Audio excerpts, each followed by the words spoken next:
ودي سمة كل البطولات دي. محاولة ومراوغة ومرور طيب وعرقلة وصفارة من حكم اللقاء، والقرار ركلة جزاء. القرار ركلة جزاء.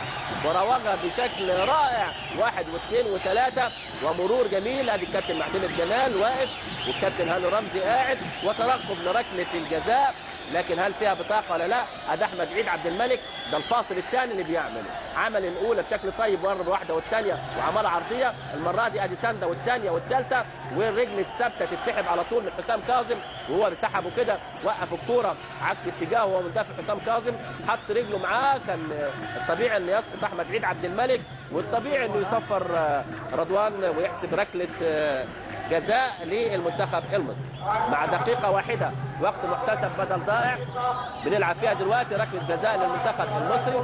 كانت احتسبت ركله من قبل في لقاء العراق ولعبها صالح جمعه ونفذها على مرتين بالمناسبه وسجل في المرتين. المره دي احمد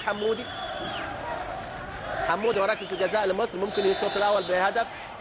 حمودي داخل، حمودي مع محمد حمود، يودي حمود على اليمين ويلعبها له على الشمال. احمد حمودي الهدف الاول للمنتخب المصري من ركله جزاء في الدقيقه الاولى والوحيده من الوقت المحتسب بدل الضائع. يتقدم المنتخب المصري تقدم مستحق، لكن احمد عيد عبد الملك ولد تلاقي القياده والثبات والهدوء مع المهاره مع التوجيه بشكل طيب. اعتقد زي ما قلت مع حضراتكم وليس تاثيرا، لكن ده قرار الكابتن هاني رمزي وجهازه انه واحد من الاوراق الثلاثه اللي هتكون اساسيه معاه، وده واضح من ايه يعني بندلل عليه انه كان راح معاه دوري طولون في فرنسا وخدوا معاه في كاس العرب. هو على حدود 18 المنتخب المصري، خطر جدا داخل المنطقه، تتلعب الكوره في منتهى الخطوره.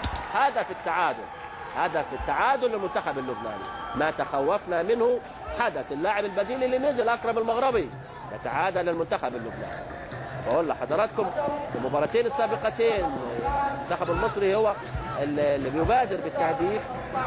في لقاء السودان في الشوط الاول يتعادل السودان في الشوط الثاني، في لقاء العراق تقدم في الشوط الاول صالح جمعه وتعادل وتقدم المنتخب العراقي في الشوط الثاني. هذا المره دي والمساحه الفاضيه بالمناسبه لو شفتوا حضراتكم هتلاقوا نفس اللعبه دي في مباراه السودان، لكن الفرق ان اللاعب حسن المحمد اللي لعبها لبره الاكرم المغربي سدد بشكل مباشر على مرمى علي لطفي. المره دي حسن المحمد اللي واخد الجهه اليسرى ما طمعش فيها ولعبها للمتقدم المندفع اكرم